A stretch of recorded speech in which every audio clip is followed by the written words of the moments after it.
Sí, efectivamente, tenemos una sociedad dividida, pero la división no es, como ha sugerido Romney, entre los gorrones y los demás.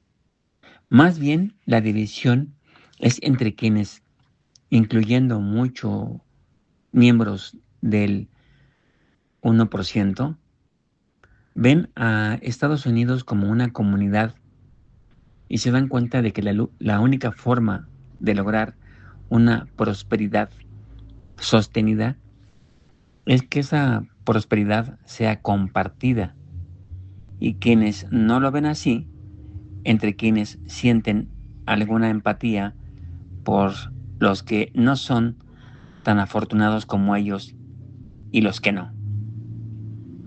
Incluso si fuera cierto que el 47% de la población son gorrones, eso significaría que algo no funciona en nuestra sociedad.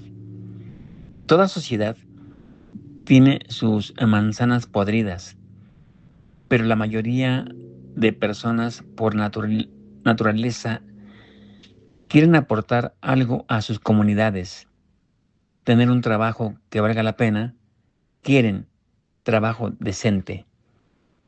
Pero si un país no proporciona a la mayor parte de la población la educación que necesita para ganarse la vida decentemente, si los empleadores no pagan a sus trabajadores un salario digno y decente, si una sociedad ofrece tan poca igualdad de oportunidades que mucha gente acaba quedándose al margen y desmotivada, esa sociedad y esa economía no pueden funcionar bien. Por supuesto, a nadie debe extrañarle que algunos de los estadounidenses más ricos estén promoviendo una fantasía económica en la que su mayor enriquecimiento beneficia a todo el mundo, lo que ya Adam Smith decía, la mano invisible. Lo que acaso sí resulta sorprendente es que los ricos hayan conseguido venderle ese tipo de falacias, ese tipo de fantasías a tantos estadounidenses. La campaña presidencial vino a reforzar las preocupaciones que yo había expresado acerca del nexo que hay entre la desigualdad económica y la desigualdad política, ya que las consecuencias de los últimos fallos del Tribunal Supremo, que concedían una mayor libertad de movimientos al dinero en la política, quedaron en evidencia con el gasto sin trabas de los supercomités de acción política. El 80% del dinero que recaudaron procedía de 200 donantes muy ricos. Durante la campaña también asistimos a algunos esfuerzos coordinados para la privatización del derecho al voto en un gran número de estados. Pero el resultado de las elecciones reforzó el destello de esperanza que yo había expresado al final de este libro. Hubo una reacción adversa y aquellos a los que pretendía privar del derecho al voto se alzaron y acudieron a votar por el presidente Obama, y los demócratas con unos índices de participación sin precedentes. El fracaso del dinero en su intento de comprar las elecciones fue una ulterior inyección de esperanza en que algún día logremos deshacer el nexo político, económico,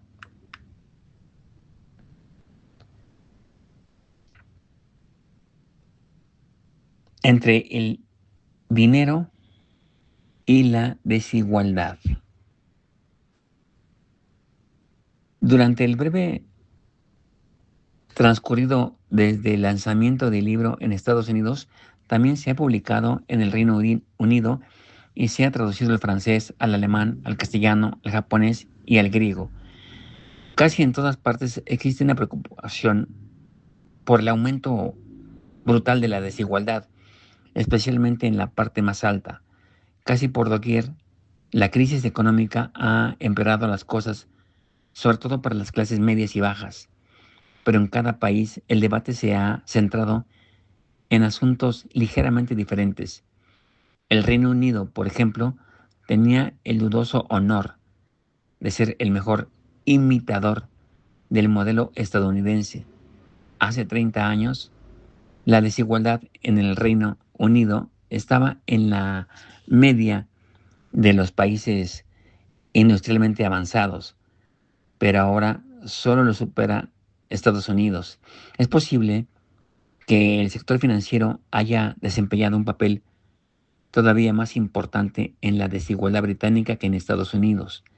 De hecho, los escándalos a nivel mundial que han rodeado a los mercados financieros desde el comienzo de este siglo no han hecho más que crecer, y en ciertos aspectos Londres está en el ojo del huracán. El LIBOR, London Interbank Offered Rate, es un número que desempeña un papel crucial en infinidad de contratos entre 300 y 350 billones de dólares en derivados financieros y cientos de miles de millones de dólares en hipotecas.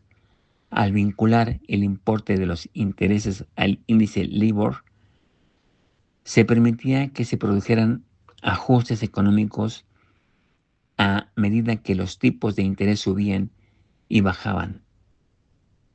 Este tipo de ajustes económicos, a juicio de muchos, daba lugar a unos mercados financieros más eficientes, y así podrían haber sucedido si el LIBOR hubiera sido, como pensaba la gente, un número objetivo, real, que reflejaba los tipos de interés al que los bancos se presentaban unos a otros en el mundo real. Pero no era así.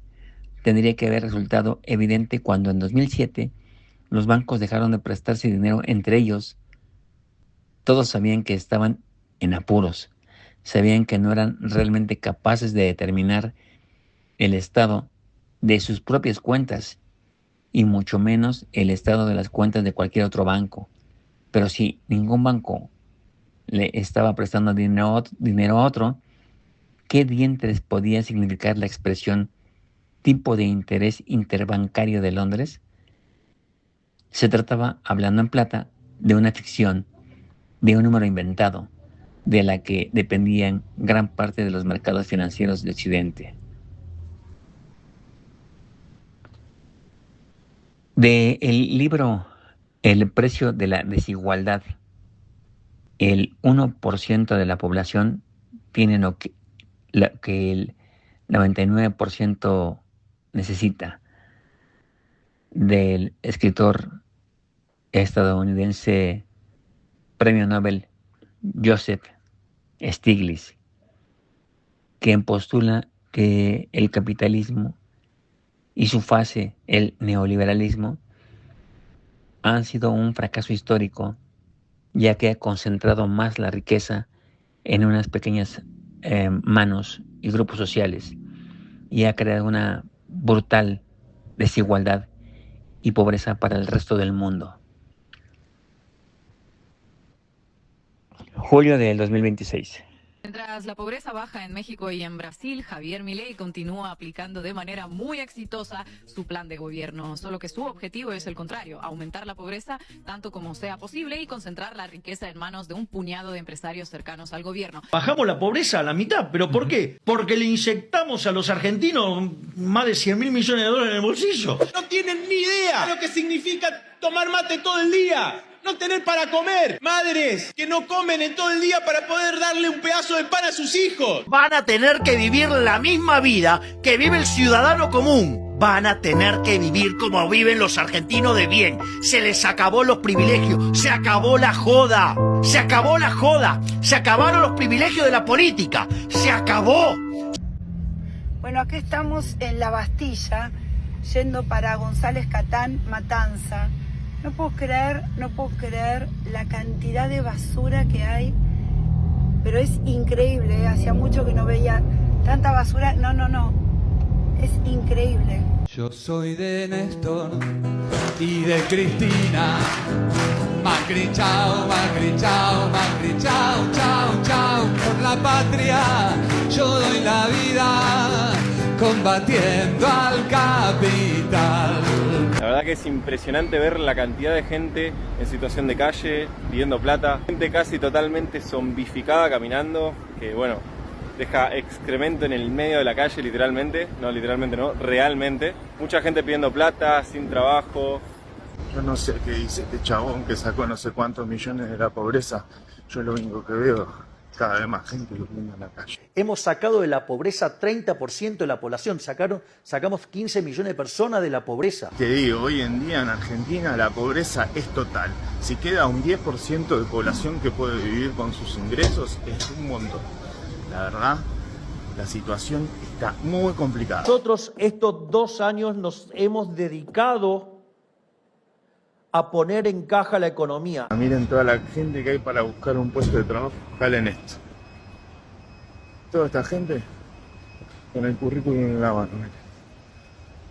Esperando que los atiendan. Acá.